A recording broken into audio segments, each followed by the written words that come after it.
कैसे हैं आप लोग। स्वागत है आपका मुख्यमंत्री अभ्युदय के प्लेटफॉर्म पे। ठीक है, तो देखिए चलिए हम लोग पॉलिटी का एक नया लेक्चर शुरू करते हैं मुख्यमंत्री का। और इसको शुरू करने से पहले हम लोग कुछ बात कर लेते हैं अन्य सब्जेक्ट को लेके जो कि व्हाट्सएप ग्रुप पे चर्चा आ रही थी। तो देखिए इकोनॉमिक्स का एक डेमो आप लोगों को जा रहा है आज रात में या कल, आप लोगों को चैनल पर उसका लिंक मिल जाएगा। वो एक डेमोन्स्ट्रेशन है, एक डेमो क्लास है। आप लोग को अगर अच्छा लगता है देन आप लोग व्हाट्सएप ग्रुप पे उसको बताइएगा, उस हिसाब से फिर हम लोग आगे अरेंज करेंगे। चूँकि लॉकडाउन की सिचुएशन है, अभी ये मान के चलिए कि अभी फिजिकल क्लासेस लग तो नहीं रहा है कि 1-2 महीने में हो पाएंगी। तो अभी आप लोग को इसी तरीके से धीमे धीमे काम चलाना पड़ेगा। दूसरी तरफ क्या है कि लाइव क्लासेस की व्यवस्था हो रही है, 10 से 15 दिन में ये व्यवस्था भी हो जाएगी। ठीक है, और बची बात अन्य सब्जेक्टों की, तो वो भी धीरे धीरे किया जा रहा है। अब आप लोगों को इस महीने से हिस्ट्री, ज्योग्राफी और इकोनॉमिक्स इसकी क्लासेस आपको मिलेंगी। पॉलिटी की काफ़ी ज़्यादा क्लासेस मिल गई हैं तो थोड़ा सा इसको ब्रेक भी लगेगा। और दूसरी तरफ ये भी है कि यूपी स्पेशल की कुछ क्लासेस आपको मिलेंगी, जैसा कि उपाम ने बताया है। तो उसी के अकॉर्डिंग आपको यूपी स्पेशल जो कि यूपी पीसीएस स्पेसिफिक होगा, तो उसी के प्रीलिम्स पॉइंट ऑफ व्यू से आपको अभी उसकी भी कुछ वीडियोस आपको मिलेंगे इसी वीक से। और अब चलिए तब शुरू करते हैं। बात करते हैं, हम लोग अभी चल रहे थे राज्य सरकार के टॉपिक पे। तो राज्य सरकार के टॉपिक पे हम लोगों का देखिए क्या क्या ख़त्म हो गया था। विधानसभा ख़त्म हो गया था, विधान परिषद ख़त्म हो गया था, राज्यपाल ख़त्म हो गया था। अब बचता है जो बहुत ही महत्वपूर्ण टॉपिक है, वो है मुख्यमंत्री। ठीक है, तो अब चलिए हम लोग मुख्यमंत्री के संबंध में बात कर लेते हैं कि मुख्यमंत्री के जो बेसिक चीज़ें हैं वो हम लोगों को पता होनी चाहिए। एक बात और भी जान लीजिएगा कि मुख्यमंत्री जो टॉपिक है वो एकदम पैरेलल है प्रधानमंत्री के। तो जिस प्रकार से प्रधानमंत्री की सारी शक्तियां हैं, कार्य हैं, उसी तरीके से मुख्यमंत्री के भी वही कार्य, वही शक्तियां हैं। तो अगर आप लोग प्रधानमंत्री को ढंग से पढ़े होंगे तो मुख्यमंत्री आप लोगों के लिए काफ़ी आसान हो जाएगा। और प्रयास ये भी रहेगा कि जो बदलती भूमिका है, गठबंधन का दौर है, उसमें भी हम मुख्यमंत्री के बारे में कुछ आप लोगों को बता पाएँ। ठीक है, तो चलिए शुरू करते हैं मुख्यमंत्री के संदर्भ में। तो देखिए क्या होता है कि संघ जो भारत है, यूनियन ऑफ स्टेट है, तो यहाँ पर संघ में हमने संसदीय व्यवस्था अपनाई है। उसी संसदीय प्रणाली के ही तर्ज पर हमने राज्यों में भी अपनाई है। तो संसदीय प्रणाली में जैसे पिछले लेक्चरों में बताया गया था, क्लास में बताया होगा जब फिजिकल क्लासें चल रही थी, संसदीय व्यवस्था क्या है। तो संसदीय शासन प्रणाली की सबसे प्रमुख विशेषता क्या होती है कि जो वास्तविक प्रमुख होता है, वास्तविक प्रमुख और नाम मात्र के प्रमुख में बहुत अंतर होता है। जैसे फॉर एग्जांपल ब्रिटेन का ही देख लीजिए कि वहाँ पर वास्तविक प्रमुख प्रधानमंत्री होते हैं, परंतु वहाँ पर जो नाम मात्र की प्रमुख होती हैं वो कौन होती है, महारानी होती है। तो हमने संसदीय शासन प्रणाली हमने ली ही थी ब्रिटेन से। तो उसी तरीके से भारत में भी क्या हुआ कि हमारे यहाँ जो वास्तविक प्रमुख है वो तो केंद्रीय मंत्रिपरिषद है। और केंद्रीय मंत्रिपरिषद को हेड कौन करता है, तो वो करते हैं प्रधानमंत्री। तो प्रधानमंत्री का पद बहुत ही महत्वपूर्ण हो जाता है। उसी तरीके से हमारे राज्यों में देखा जाए तो वास्तविक प्रमुख हमारे कौन होंगे, वो होंगे मंत्रिपरिषद। और मंत्रिपरिषद का अध्यक्षता कौन करता है, वो होता है मुख्यमंत्री। तो मुख्यमंत्री एक तरीके से। अब बात करते हैं नाम मात्र के प्रमुख कौन होते हैं। तो नाम मात्र के प्रमुख संघ स्तर पर आपको राष्ट्रपति देखने को मिलते हैं और राज्य स्तर पर आपको राज्यपाल महोदय देखने को मिलते हो। हालांकि हम लोगों ने पिछले लेक्चरों में समझा था कि राज्यपाल किस तरीके से काफ़ी शक्तियां उनकी मजबूत हैं, खासतौर में विवेकाधीन शक्तियों के विषय में। अगर आप देखिएगा पिछले लेक्चर की वीडियो देखिएगा तो समझ में आता है। ठीक है, तो वहीं आपको ये बातें मिलती हैं कि कहीं ना कहीं मंत्रिपरिषद जो है वास्तविक कार्यपालिका है तथा यह मुख्यमंत्री के नेतृत्व में ही काम करती है। कार्यपालिका के संबंध में आपको बताया था कि संसदीय प्रणाली में कार्यपालिका जो होती है वो विधायिका के ही सदस्यों से ली जाती है। और कार्यपालिका होती कौन सी हो, तो ये होती है मंत्रिपरिषद, काउंसिल ऑफ मिनिस्टर। ठीक है, तो हम देखेंगे क्या कि वास्तविक कार्यपालिका कौन है, मंत्रिपरिषद है, लेकिन इसका अध्यक्षता कौन करेगा, तो मुख्यमंत्री करेंगे। पहला पॉइंट। दूसरा पॉइंट क्या होता है कि राज्यपाल, जो हमने अभी बताया था कि राज्यपाल संवैधानिक प्रमुख होता है जबकि वास्तविक प्रमुख मुख्यमंत्री होते हैं। तो ये हमारे मुख्यमंत्री का एक भूमिका है, मुख्यमंत्री पावरफुल कैसे हैं। अब हम लोग आगे देखते हैं तो मुख्यमंत्री चयन कैसे होते हैं, क्या प्रक्रिया है, उसको देख लेते हैं। तो देखिए हमारे यहाँ भारत में क्या व्यवस्था है, अनुच्छेद पहले इसको देख लेते हैं कि अनुच्छेद 163 के अनुसार क्या है कि जैसे राज्यपाल को हेल्प करने के लिए, अपने कार्यों के निर्वहन के लिए एक मंत्री परिषद, सलाह देने वाली एक मंत्री परिषद होगी जिसका नेतृत्व मुख्यमंत्री करेगा। यही सबसे महत्वपूर्ण पावर होती है इनकी कि अनुच्छेद 163 के अनुसार राज्यपाल को अपने कर्तव्यों के निर्वहन में और सहायता एवं मंत्रणा देने के लिए एक मंत्री परिषद होगी जिसका नेतृत्व कौन करेगा? मुख्यमंत्री महोदय करेंगे। यानी मैक्सिमम पावर किसके पास है? तो मुख्यमंत्री महोदय के पास है।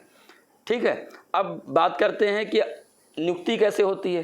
तो ये तो ऐसा कोई पद नहीं है कि जहाँ पर राष्ट्रपति या राज्यपाल महोदय नियुक्त करें, ऐसा नहीं होता, बल्कि नियुक्ति के संदर्भ में हम लोग देखेंगे तो ये होता है कि अनुच्छेद 164 में बतलाया गया है कि मुख्यमंत्री की नियुक्ति राज्यपाल करेंगे। लेकिन किसको करेंगे ये मैटर करता है। राज्यपाल तो नियुक्ति करेंगे, तो इसमें सिंपल प्रोसेस होता है। चूँकि हम लोगों ने लोकतांत्रिक व्यवस्था को अपनाया है और मुख्यमंत्री कहीं ना कहीं राज्य स्तर पर हमारे प्रतिनिधियों का जो हेड होता है उसको रिप्रेजेंट करते हैं, जिनको हम चयन प्रक्रिया के द्वारा, जिसको आप कहते हैं विधानसभा चुनाव, तो विधानसभा चुनाव के थ्रू हम लोग भेजते हैं।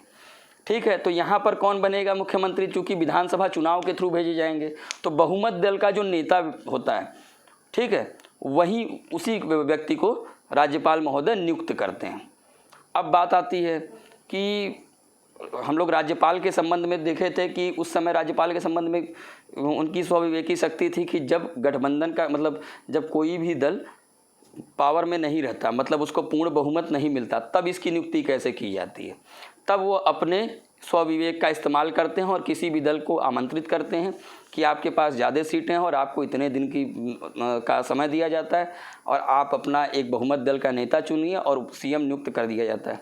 तो कुल मिलाकर नियुक्ति का जो प्रावधान है अगर संवैधानिक रूप में देखेंगे तो वो क्या होता है? राज्यपाल महोदय करते हैं। लेकिन व्यवहारिक रूप में क्या होता है कि जो बहुमत दल का नेता है, जो चुन कर आया है, जो भी पार्टी, जो भी राजनीतिक दल बहुमत प्राप्त करती है, उस बहुमत प्राप्त दल का जो मेन हेड होता है, जो मेन नेता होता है, उसी को ही हम मुख्यमंत्री के रूप में चुनते हैं। ठीक है, तो नियुक्ति के संदर्भ में अब ये एक प्रैक्टिकल बात है कि स्वविवेक वाला, ये जो आप टर्म देखिए तो स्वविवेक वाला याद कीजिएगा कि स्वविवेक क्या है। तो जब कोई भी दल बहुमत को प्राप्त नहीं कर पाता तब राज्यपाल महोदय अपने विवेक का इस्तेमाल करते हैं और उस विवेक के इस्तेमाल के तहत क्या करते हैं कि किसी भी दल को जो उनको लगता है व्यवहार में कि संभावना है कि यह बहुमत जुटा लेगा, 2-3 पार्टियों से गठबंधन कर लेगा, उसी व्यक्ति को वो मुख्यमंत्री के रूप में नियुक्त करते हैं और एक समय देते हैं कि आपको इतने दिनों के अंदर अपना बहुमत सिद्ध करना पड़ेगा, अर्थात विश्वास मत देना पड़ेगा। ठीक है, अब बात करते हैं कि नियुक्ति के बाद अब मेन चीज़ क्या होती है। अब बात क्या होती है, साधारणतः हम लोग पढ़े क्या हैं कि विधानमंडल का सदस्य चुना जाता है। विधानमंडल में क्या क्या हम लोगों ने पढ़ा था? तो विधानमंडल में हम लोगों ने पढ़ा था विधान परिषद और विधानसभा। अब ये बताइए कि ये होता है, विधानसभा होता है जनता का प्रतिनिधि जहाँ चुन के जाते हैं विधायिका से, ये विधायक लोग जो चुन के जाते हैं, और विधान परिषद क्या होता है?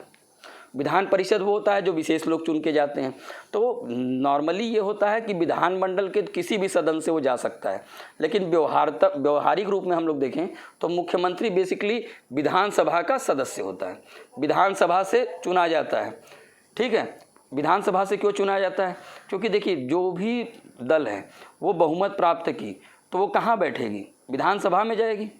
ठीक है, और वहाँ पर अब यदा कदा ऐसा हो जाता है कि मान लीजिए मुख्यमंत्री ही हार गया और उस राज्य में विधान परिषद भी है, तब उनको विधान परिषद के थ्रू भेजना पड़ता है कि 6 महीने का चूँकि समय मिलता है।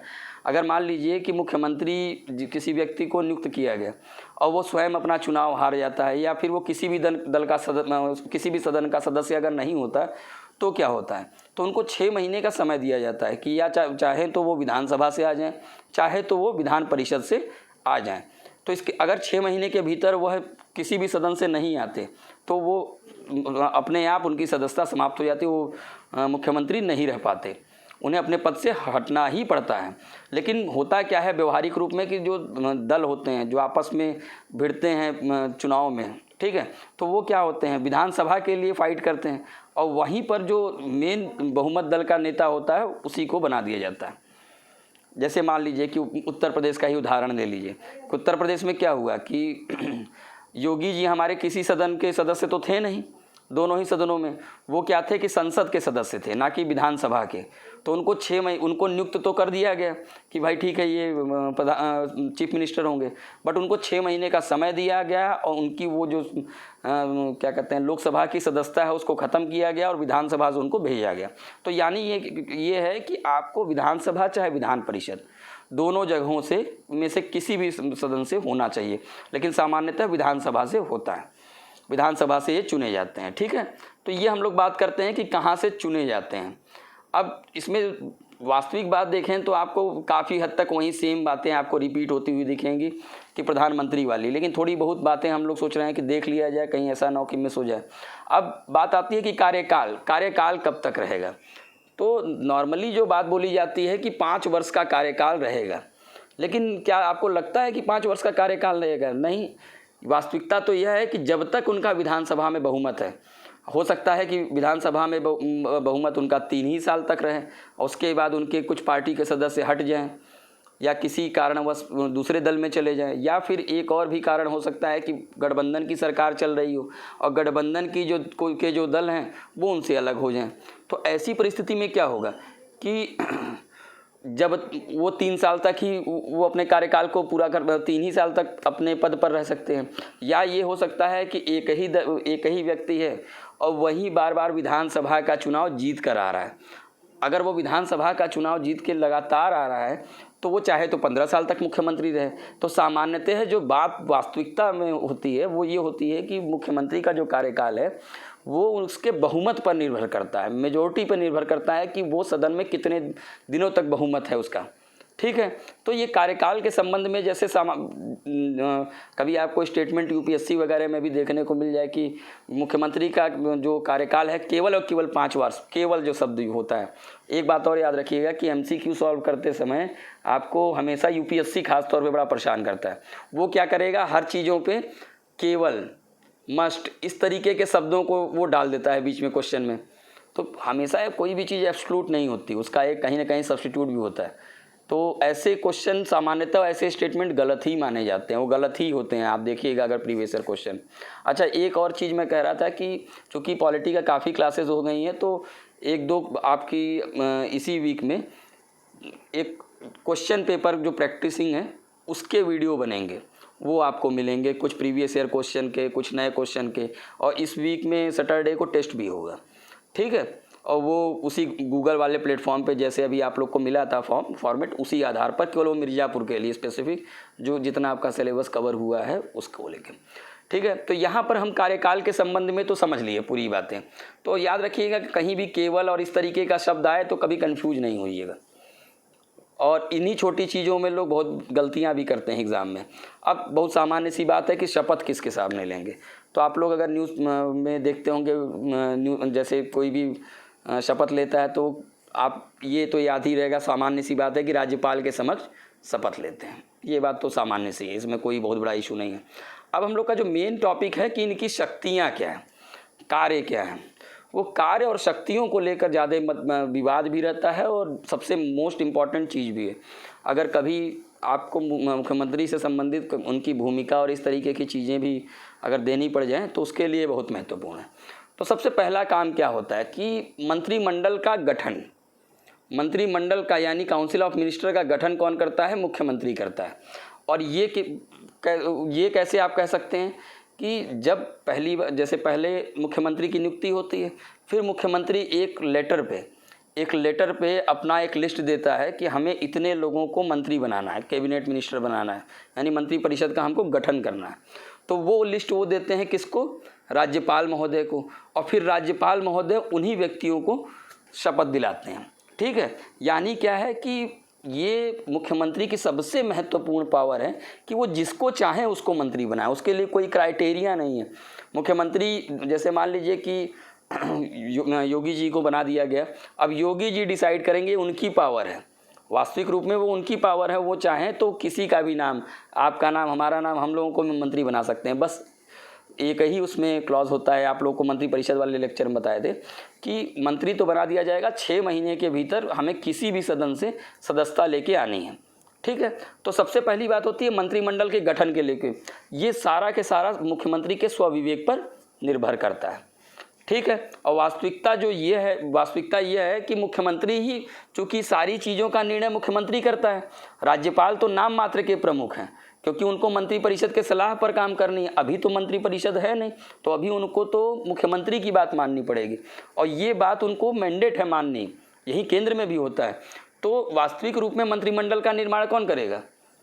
मुख्यमंत्री महोदय करेंगे। और एक बात और बताइए, अगर वो निर्णय कर रहे हैं कि इनको मुख्यमंत्री बनाया जाए, तो कहीं ना कहीं मुख्यमंत्री महोदय मजबूत होंगे कि नहीं होंगे? इसीलिए इनकी सबसे महत्वपूर्ण, सबसे इम्पॉर्टेंट और सबसे पावरफुल चीज़ है कि मंत्रिपरिषद के निर्माण में ये एकदम स्वतंत्र होते हैं, जिसको चाहें उसको मंत्री बनाएं। ठीक है, उसके बाद स्वीकृति, राज्यपाल को उस सूची को मात्र एक स्वीकृति देनी होती है कि क्या हाँ वो स्वीकृति देंगे, उसके बाद उन व्यक्तियों को शपथ दिलाई जाती है। अब बात करते हैं कि हम लोग जो बात किए अभी कि 6 महीने के भीतर विधानमंडल का सदस्य बनना अनिवार्य है।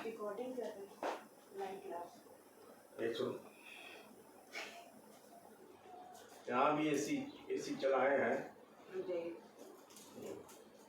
कब जाना है मम्मी? कब होना है?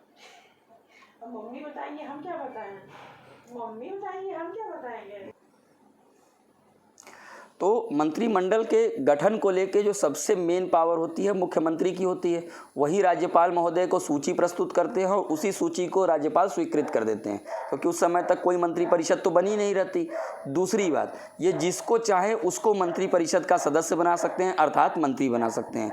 इसके लिए ना ही इन्हें न्यायालय में कहीं जाना है, ना इन्हें कोई प्रश्नगत कर सकता है। और इसके संबंध में इनको किसी भी व्यक्ति को, जो कि मान लीजिए विधानसभा या विधान परिषद का सदस्य नहीं भी है, तो 6 महीने का समय दिया जाता है कि वो उसकी सदस्यता ग्रहण कर ले, अन्यथा उसका मंत्री पद समाप्त हो जाता है। तो इस बात से समझिए कि अगर मुख्यमंत्री पूरी निर्णय को कर रहा है, पूरा निर्णय ले रहा है, तो ये कितना महत्वपूर्ण विषय हुआ उसके लिए। यही पूरा के पूरा जो कहते हैं ना कि पूरा अगर सेंट्रलाइज करेंगे चीज़ों को, तो यहीं पर है, यही मुख्यमंत्री की सारी पावर आपको देखने को मिलती है। अब बात करते हैं जैसे कि दूसरा महत्वपूर्ण विषय आता है कि विभागों का बंटवारा। ये सबसे इम्पॉर्टेंट भी रहता है। कैसे, सोचिए। अभी आप लोग देखे होंगे, जैसे मैं प्रधानमंत्री के संदर्भ में बोल दे रहा हूँ कि जब 2019 में प्रधानमंत्री जी शपथ ले रहे थे, तो उन्होंने सबको कैबिनेट मिनिस्टर के रूप में शपथ दिलाई, लेकिन 1 से 2 दिन बाद उन्होंने विभागों का बंटवारा किया कि कौन होम मिनिस्टर बनेगा, कौन क्या कहते हैं आपका रक्षा मंत्री बनेगा, कौन आपका वित्त मंत्री बनेगा। यानी विभागों के वितरण को उसके संबंध में मुख्यमंत्री या प्रधानमंत्री, दोनों को जोड़ के ही बता दे रहा हूँ, वो एकदम स्वतंत्र होते हैं। वो जिसको चाहें उसको विभाग दें, जिसको चाहें उसको होम मिनिस्ट्री दें, जिसको चाहे उसको वो जेल मंत्री बनाए या वित्त मंत्री बनाए, उसके लिए वो स्वतंत्र होते हैं। यानी दूसरा पॉइंट होता है विभागों का वितरण। ठीक है, अब तीसरी बात क्या आती है कि जितनी भी अब मंत्रिपरिषद तो बन गई, अब मंत्रिपरिषद की बैठक कौन बुलाएगा, कौन लीड कर रहा है? चूँकि ये मंत्रिपरिषद के अध्यक्ष के रूप में रहते हैं, तो ये क्या करते हैं, ये अध्यक्षता करते हैं, मीटिंग बुलाते हैं और मीटिंग में विषयों को रखते हैं कि कौन कौन से विषय पर चर्चा होगी। सपोज़ कि मान लीजिए कि योगी जी बुलाते हैं, मुख्यमंत्री जी, और मीटिंग बुलाते हैं, तो वो बताएंगे कि लॉकडाउन के सिचुएशन में कौन कौन से विषय रखे जाएंगे। ठीक है, तो इस जगह वो कहीं ना कहीं स्वतंत्र होते हैं और पावरफुल होते हैं। ठीक है, अब बात करते हैं हम लोग अन्य पावर की। तो दूसरा जो अगर हम लोग पावर देखेंगे विभागों के बाद, तो सबसे इम्पॉर्टेंट आता है मंत्रियों को हटाने के संबंध में। मंत्रियों को हटाने के संदर्भ में क्या है कि इनको पूरी तरीके से स्वायत्तता होती है। अगर कोई मंत्री इनकी बात नहीं सुन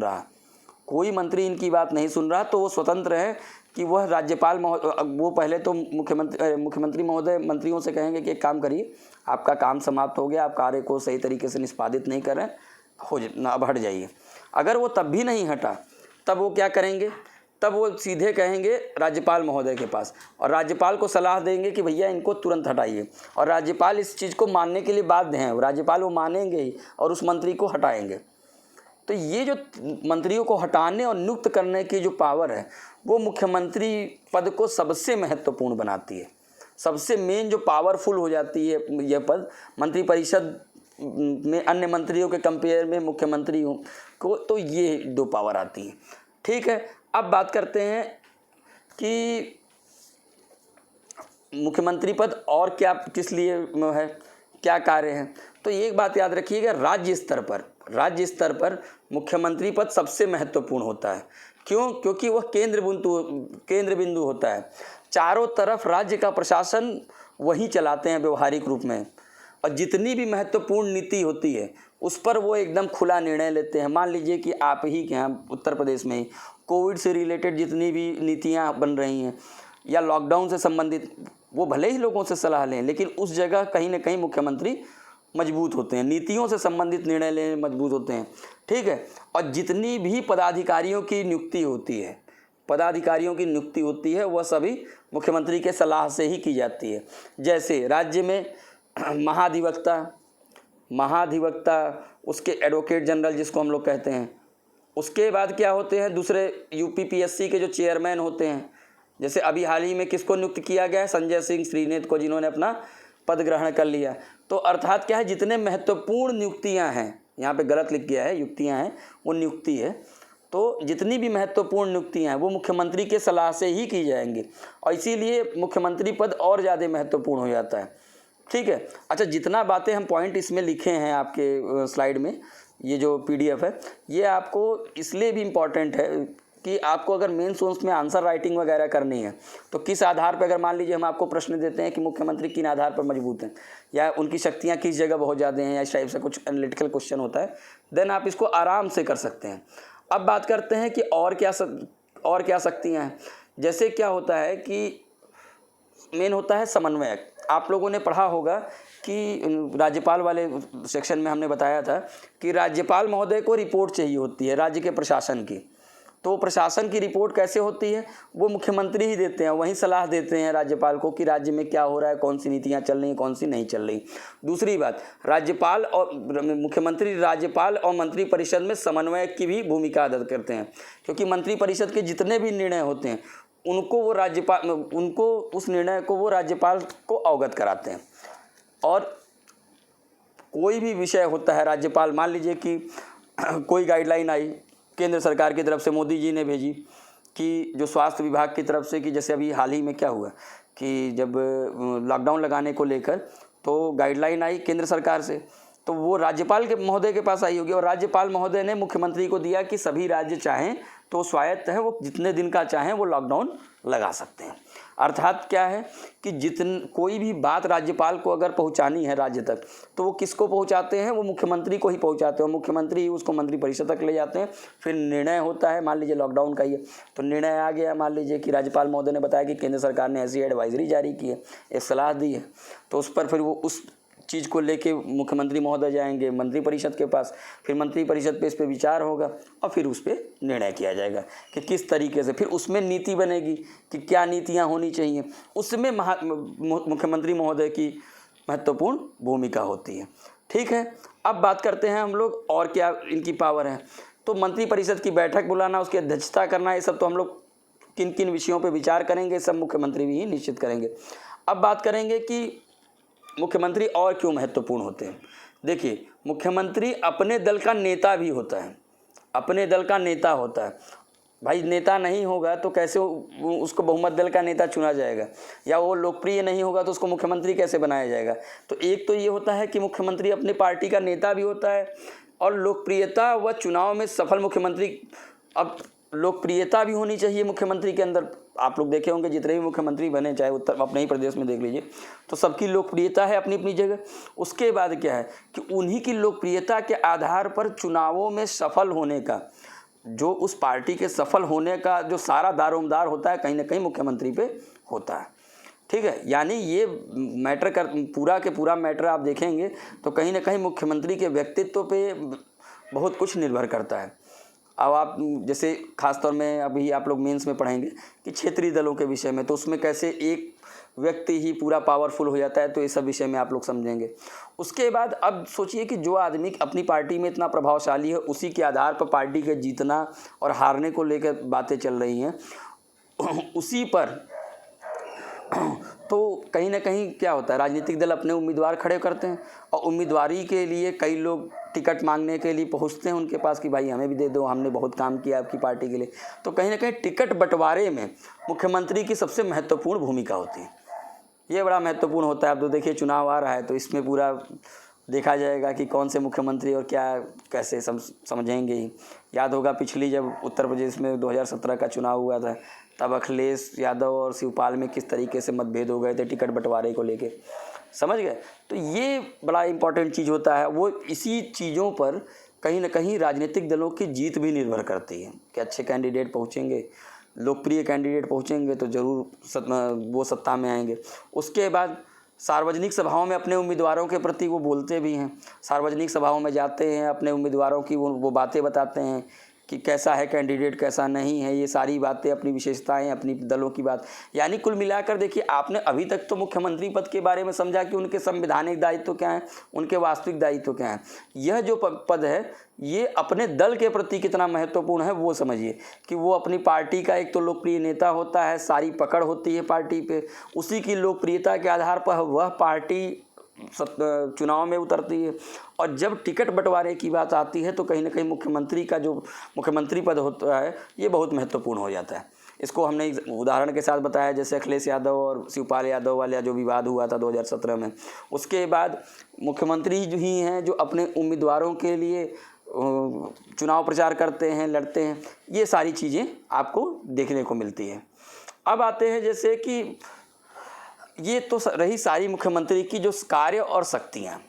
अब बात करते हैं कुछ थोड़ी सी अलग कि ये जो व्यवहारिक धरातल पर अगर हम लोग देखें तो ये बड़ा प्रैक्टिकल चीज़ चल रही है, ये हमेशा चलती भी रहती है। जैसे क्या है, गठबंधन सरकार में मुख्यमंत्री की बदलती भूमिका। ये आपको एक थोड़ा सा एनालिटिकल टाइप का एक टर्म है, बोला जाता है। ये हमेशा एग्ज़ाम के पॉइंट ऑफ व्यू से भी इम्पॉर्टेंट है, मेंस में भी है, प्रीलिम्स में भी थोड़ा बहुत घुमा के एनालिटिकल पूछ सकता है, तो इसी के संदर्भ में देख लीजिए। अब बात होती है कि गठबंधन क्या होता है। तो गठबंधन क्या है, एक राजनीतिक व्यवस्था है जब कोई, चूँकि हम लोग क्या हैं FPPS को माने हैं और लोकतंत्र को मानते हैं। FPPS का मतलब पहले जो क्या नाम है, वोट को पाले। अब कभी कभी होता है क्या है कि वो जो हम लोगों का बहुमत होता है, जैसे 51%, ये जो नहीं प्राप्त कर पाता तो क्या है, तो क्या सरकार नहीं चलेगी। और एक बात और है कि सरकार नहीं चलेगी तो क्या हम बार बार इलेक्शन ही कराते रहेंगे। अब किसी स्टेट में अगर ऐसा हो जाए कि 4-5 राजनीतिक दल हैं, उसमें बार बार इलेक्शन ही कराते रह जाएंगे तो कितना हमारे धन का अपव्यय होगा। और वो धन किसका है, आम जनता का ही है जो टैक्स से जाता है। तो एक गलत चीज़ें हैं ना कि आप एक ही स्टेट में अगर कोई सत्ताधारी दल नहीं बन पा रहा है तो बड़ी समस्या आती है। तो 1967 के बाद जब क्षेत्रीय दलों का उदय होता है, तो जब कई पार्टियां आती हैं तो ये गठबंधन एक कंसेप्ट आता है जिसमें क्या होता है कि एक राजनीतिक संयोजन होता है। संयोजन का मतलब है कि एक ट्रीटी हो जाती है, समझौता हो जाता है 3 से 4 दलों का कि भाई ठीक है, अगर सत्ता में नहीं भी आते तो हम 3 दल मिल के आपस में चुनाव लड़ेंगे। अब चुनाव लड़ेंगे तो और जीतेंगे और क्या करेंगे, हम लोग क्या बनाएंगे, क्या कहते हैं, अब सरकार बनाएंगे। जैसे उदाहरण के तौर पे UPA और NDA, ठीक है। तो UPA किसकी है, कांग्रेस की अलाइड पार्टियों की है, और NDA किसकी है, भाजपा की अलाइड पार्टियों की। तो गठबंधन की शुरुआत हम लोगों की इसलिए हुई क्योंकि क्षेत्रीय दल इतने ज़्यादा बन गए 1967 के बाद, जो राजनीतिक परिस्थितियाँ थी कि ऑटोमेटिकली किसी को सत्ता ही नहीं मिल रही थी और कितना चुनाव आप कराएंगे बार बार। तो इसी संदर्भ में गठबंधन का उदय हुआ। अब गठबंधन जब उदय हुआ तो अभी तक जितनी हम आपको बात बता रहे थे मुख्यमंत्री की, वो तो तब सही थी कि एक ही दल की सरकार बनती, बहुमत से बनती, तब तो बहुत अच्छा लगता है।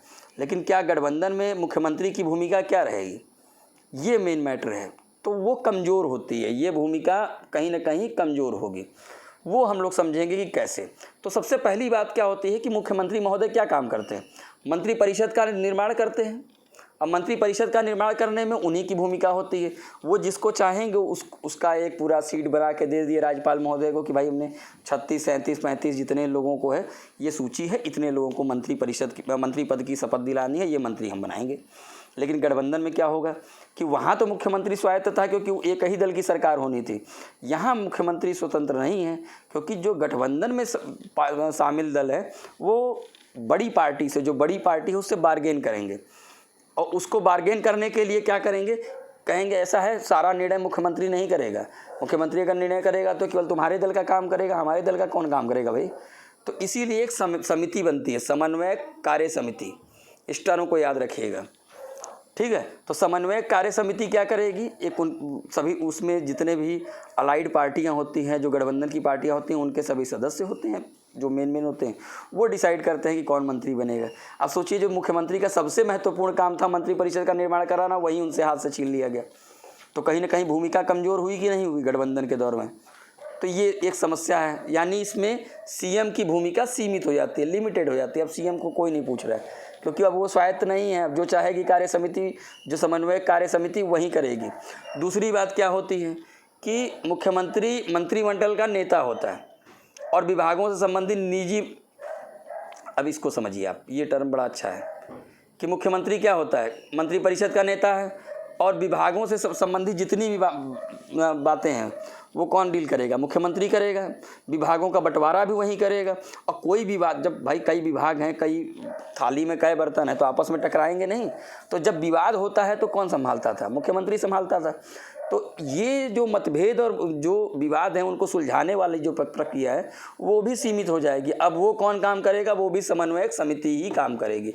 वहाँ पर भी मुख्यमंत्री की भूमिका बड़ी ही सीमित हो जाती है, ठीक है, सीमित हो जाती है, गलत टर्म है सीमित, ठीक है। तो ये कार्य किसका होता है, समन्वयक कार्य समिति का। अब दूसरी बात एक आती है कि जितना भी नीति निर्माण का कार्य था, अब सबसे इम्पॉर्टेंट यही चीज़ है कि क्या पॉलिसी बनेगी। जैसे एक मान लीजिए कि कोई बढ़िया मुख्यमंत्री आया, वो सोचा होगा कि अरे यार हम प्रदेश में ऐसा करेंगे, एफडीआई लाएंगे, इकोनॉमिक रूप से प्रदेश को मजबूत करेंगे। जो भी क्षेत्र पिछड़े हैं, सपोज़ हमारे यहाँ बुंदेलखंड में हम क्या करेंगे, वाटरशेड प्रोग्राम लाएंगे, पूरी तरीके से वहाँ पर सिंचाई की सुविधा देंगे, ग्राउंड वाटर लेवल को इन्हेंस करेंगे। इधर सोनभद्र में क्या करेंगे, मिनरल को तो एक्सट्रैक्ट करेंगे ही करेंगे, साथ में इंडस्ट्रीज़ को वहाँ लाएंगे, बड़ी इंडस्ट्रीज़ लगेंगी। इस तरीके की एक नीति बनाया होगा व्यक्ति आके। लेकिन होता क्या है कि अब गठबंधन की सरकार थी, 3-4 दल आपस में मिले, तो वो कहेंगे कि देखो भैया आप तो अपना एजेंडा चलाओगे। जो बड़ा दल होता है उससे छोटे दल कहेंगे यार तुम अपना एजेंडा चलाओगे। एक काम करो, एक कॉमन मिनिमम प्रोग्राम बना लो, कॉमन मिनिमम प्रोग्राम, ठीक है, साझा न्यूनतम कार्यक्रम, कि हम लोग साथ मिलकर मिनिमम इतनी चीज़ें करेंगे। उसमें क्या होता है कि अब बड़ा वाला दल चाह रहा था कि बुंदेलखंड में भी काम करेंगे और हमारे सोनभद्र में भी काम करेंगे, लेकिन ये काम कौन सोच रहा था, मुख्यमंत्री सोच रहा था। लेकिन अब तो नहीं हो सकता, क्योंकि अब सारे कार्यों को जो नीतियां बनेंगी, ये जो नीतियां बन रही हैं, सारा नीति किसके अनुसार होगी, कॉमन मिनिमम प्रोग्राम के तहत ही सारी नीतियों को निष्पादित किया जाएगा। अब मान लीजिए कि हमारा उत्तर प्रदेश है, विविधतावादी राज्य है, सोनभद्र का एक अलग भौगोलिक क्षेत्र है, राजनीतिक क्षेत्र है, डेमोग्राफी है, बुंदेलखंड का अलग है। मान लीजिए कोई पार्टी है वो पश्चिमी उत्तर प्रदेश की है, तो पश्चिमी उत्तर प्रदेश को अपने कॉमन मिनिमम प्रोग्राम में शामिल करेगी। मुख्यमंत्री लाख से आके भी कुछ नहीं कर सकता, मान लीजिए पूर्वांचल का या पूर्वी उत्तर प्रदेश का। तो इस तरीके की चीज़ें होती हैं। तो ऐसे में जब नीति निर्माण में मुख्यमंत्री की जो भूमिका होती है सीमित हो जाती है, इससे क्या होता है, वो और कमज़ोर हो जाएगा, ठीक है। तो कहीं ना कहीं इससे क्या होता है कि फिर रीजनलिज्म और बढ़ने लगता है कि गठबंधन की जो छोटी छोटी पार्टियां होती हैं, जिन्होंने 4 सीटें जीती, 6 सीटें जीती, वो उस जो बड़े दल का मुख्यमंत्री होता है, बड़े दल का जो नेता होता है, उसको कार्य करने में कहीं ना कहीं बाधा उत्पन्न करता है, जिससे मुख्यमंत्री की भूमिका बहुत ज़्यादा सीमित हो जाती है। अब बात करते हैं कि पहले क्या होता था कि मुख्यमंत्री की अपने दल में, अपनी पॉलिटिकल पार्टी में बड़ी पकड़ हुआ करती थी। वो अपनी ही पार्टी को संगठित करता था, नीतियों पे विचार करता था। जैसे हमने बोला कि जब इलेक्शन आता था तो टिकट बंटवारे में मुख्यमंत्री का रोल होता था। अब क्या होगा कि मुख्यमंत्री की ज़रूरत नहीं, मुख्यमंत्री तो एक मुखौटा है, क्योंकि सारा काम तो कौन कर रहा है, एक तो समन्वयक समिति कर रही है, और दूसरा किस आधार पर किया जा रहा है। तो जो इन्होंने नीति निर्धारित की थी, जिसको हम कहते हैं कॉमन मिनिमम प्रोग्राम, यानी सारा काम कौन करेगा, समन्वयक समिति। और किसके आधार पर करेंगे, तो कॉमन मिनिमम प्रोग्राम के आधार पर यह कार्य करेंगे। अब सबसे बड़ी बात होती है कि जब इतना कुछ हो जाएगा मुख्यमंत्री की अपने ही दल में, जब पकड़ कमज़ोर हो जाएगी, तो कहीं ना कहीं मुख्यमंत्री की भूमिका सीमित होगी कि नहीं होगी। और वहीं दूसरी तरफ देखेंगे तो नियुक्तियों के संदर्भ में जो नियुक्तियाँ हो रही थी और स्थानांतरण, नियुक्तियाँ कैसी, जैसे महाधिवक्ता की नियुक्ति, या फिर राज्य लोक सेवा आयोग के अध्यक्ष की नियुक्ति या राज्य चुनाव आयुक्त की नियुक्ति, तो इस संदर्भ में मुख्यमंत्री की हमेशा भूमिका रहती थी। उनके सलाह के बिना किसी भी व्यक्ति को नियुक्त नहीं किया जा सकता था। लेकिन अब क्या होगा कि वो समन्वयक समिति ही करेगी, जैसे चाहेगी वैसे उस आदमी को वो बैठाएगी। तो चाह कर भी कहीं ना कहीं मुख्यमंत्री अपने दल पे एक तो पकड़ उसकी ढीली हुई, दूसरा काम वो क्या है कि उसकी अपने दल के साथ साथ राज्य पे पकड़ ढीली हुई, प्रशासन पे पकड़ ढीली हुई। और इस चीज़ का फ़ायदा किसको मिलता है? जब मुख्यमंत्री कमज़ोर होगा और कॉमन मिनिमम प्रोग्राम और ये सब सारी चीज़ें चलेंगी तो राज्यपाल महोदय मजबूत हो जाएंगे। राज्यपाल महोदय को ही तब सारी पावर मिल जाएगी, वो स्वविवेक का इस्तेमाल करेंगे। और उसी में क्या होता है, एक राजनीतिक स्थिरता आती है। केवल और केवल जितने भी दल के सदस्य होते हैं, जैसे मान लीजिए 2-3 दलों के ने गठबंधन बना के सरकार बनाई, तो वो क्या करते हैं, केवल अपनी सरकार बचाने में मस्त रहते हैं। वो क्या राज्य के प्रशासन पे भी ध्यान नहीं देते, ना ही राज्य के विकास पे ध्यान देते हैं। वो क्या करते हैं, किसी तरह बस सरकार बची रहे, वो सेटलमेंट करने में ही परेशान रहते हैं कि विधायक ही इस दल में न चला जाए, उस दल में न चला जाए। ऐसी परिस्थिति में जो विरोधी दल होते हैं उसका फ़ायदा उठाते हैं, और कहीं ना कहीं राज्यपाल भी इस चीज़ का फ़ायदा उठाते हैं और राज्यपाल पद और मजबूत हो जाता है। तो आपसे जब भी प्रश्न पूछेगा तो राज्यपाल और मुख्यमंत्री को कंपेयर करके पूछेगा। तो आप भी इस चीज़ को याद रखिएगा कि प्रीलिम्स के लिए तो है ही, मेंस में जब राज्यपाल और मुख्यमंत्री की भूमिका पूछेगा तो राज्यपाल और मुख्यमंत्री दोनों का एक भूमिका लिख के आप 4-5 लाइन में, फिर आप दोनों की शक्तियों को पैरेलल बताते हुए एक कंक्लूड करेंगे। बस कोशिश कीजिएगा पॉजिटिव अप्रोच रहे आपकी, ठीक है। तो ये यहाँ पर हम लोगों का ये लेक्चर एंड होता है। अब हम लोग क्या करेंगे कि चूंकि अब हम लोगों का स्टेट गवर्नमेंट तक हो गया, अब बहुत ज़्यादा तो हम लोगों का टॉपिक बचा नहीं है। अब हम लोगों का बचा क्या क्या है, जैसे इमरजेंसी बची है, जुडिशरी बची है, इंस्टीट्यूशंस बचे हैं, पंचायती राज बचा है और केंद्र राज्य संबंध, ये सब टॉपिक बचे हैं। तो अभी हम लोग इस पे ब्रेक लगाएंगे क्योंकि अब आप लोगों की हिस्ट्री हो गई, ज्योग्राफी हो गई, इनसे बात की जा रही है कि वो टीचर अवेलेबल हों, चूँकि अस्वस्थ होने के कारण वो अभी आ नहीं पा रहे थे। अब वो लोग सही हैं तो हो सकता है क्लासेज आपके लिए। अब हम लोग पॉलिटी को चूँकि इतना पढ़ लिए हैं तो अब क्वेश्चन प्रैक्टिस पे काम करें। कोशिश होगा कि कम से कम आप लोगों को प्रीवियस ईयर में आए यूपीएससी और यूपीपीएससी से संबंधित क्वेश्चन से अवगत करा दिया जाए, ठीक है। और इसके लिए स्पेशल हम 3-4-5 वीडियो आपके लिए बना के देंगे, ठीक है। फिर आपको पीडीएफ के स्वरूप में दिया जाएगा और आपका टेस्ट इस सैटरडे से शुरू हो जाएगा। जैसे आपकी साइंस टेक की क्लासेस चल रही हैं, उसके बाद आपका एंशिएंट इंडिया की क्लासेस चल रही हैं और पॉलिटी की क्लासेस चल रही हैं। इसी संदर्भ में हम आपको पूरी की पूरी वीडियो मिलेगी। तो इस तरीके से अब आपका धीमे धीमे सिलेबस कवर होगा। अब देखिए चूँकि समय मिल गया है तो बेहतर है कि आप लोग प्रीवियस ईयर क्वेश्चंस को ख़रीद लीजिए और उसको कम से कम 2-3 बार अपने से सॉल्व कीजिए। कुछ टेस्ट पेपर आपको हर सैटरडे एवरी सैटरडे आपको मिलेगा और एक प्रयास रहेगा मेरा कि आपको जो जो सब्जेक्ट पढ़ा दिए गए हैं उसका एक अनसॉल्व टाइप का एक वीडियो दिया जाए। और इकोनॉमी का जो वीडियो आपको डेमोन्स्ट्रेशन मिल रहा है एक, उस डेमोन्स्ट्रेशन के आधार पर आप लोग एक पोल सर्वे होगा आपके क्या कहते हैं चैनल पे, उस पे व्हाट्सएप ग्रुप पे, तो उस पर आप उस हिसाब से आप अपना रिव्यू दीजिएगा, ठीक है। तो इस तरीके से हम लोग का ये वीडियो एंड होता है।